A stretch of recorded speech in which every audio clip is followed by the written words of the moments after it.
How can one person save the world? Well, that's exactly what the person in our story was thinking when he decided to prove people wrong and do his part to save the wonderful world we live in. This man is convinced that everyone must come together as one people and work together to improve our world for the future of humanity. Our story starts with a man by the name of Charles James, a wildlife conservationist and avid lover of nature who just wanted to do his small part in saving our planet. His solution, help save the destruction of the Amazon, came in the form of a friend and fellow conservationist asking him if he'd like to buy a key piece of land near the Manu National Park, an area of the Peruvian Amazon which had become an easy entrance that illegal loggers used to access the Amazon trees. It would also help the local police, as the plan was to set up a guard station to stop even more trees from getting chopped down. Charles jumped at the opportunity to help save a part of the Amazon. The idea was simple enough: buy the land and stop the logging. So simple that he didn't even bother talking to his wife before putting $6,000 towards buying 100 acres of this land.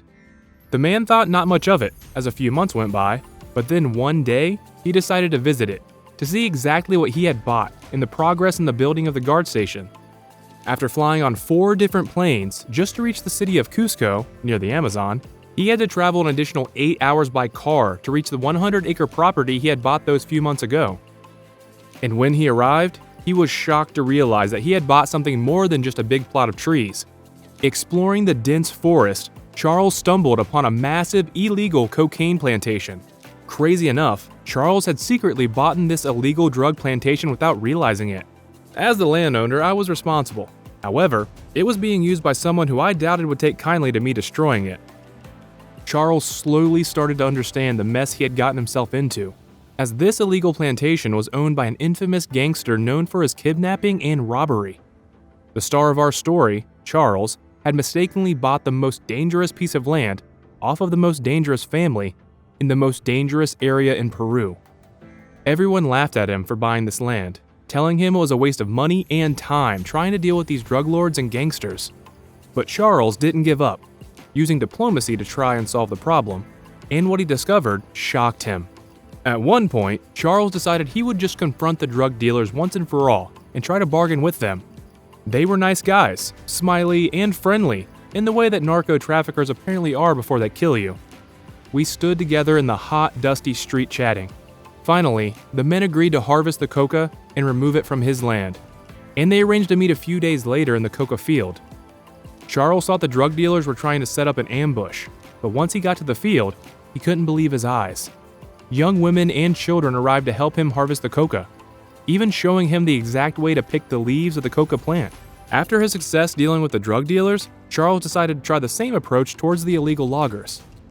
I literally tracked them down, the same way I would track an animal, from muddy footprints to reading any clues I could in the undergrowth. After exhaustingly tracking down the loggers, Charles was surprised to learn that the loggers were cutting down trees to survive, because it was the only way they could make money for their families. One of the loggers even saying that it was the only way he could clothe and feed his severely disabled daughter. At first, Charles didn't believe them, and who could blame him? These were the people destroying the Amazon. I felt pretty stupid the next day when I went to the logger's house, a small shack surrounded by filthy water and sewage, and met his daughter, who was truly and utterly disabled, unable to speak, and could barely move.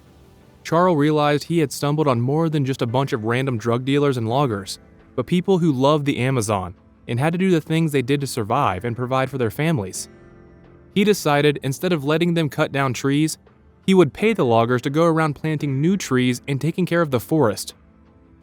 When Charles returned home, he became famous worldwide because of his amazing experience in the Amazon, even starting his own documentary series all about the luscious Amazon forest and awesome people that live there, trying to spread the stories about these people and the troubles they went through to provide for their families.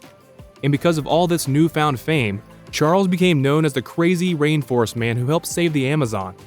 Now the people Charles helped continue to tend to the Amazon, replanting trees and helping keep it healthy for years to come. At first, everyone had laughed at him for spending $6,000 on property in the Amazon, but the things he discovered shocked the world.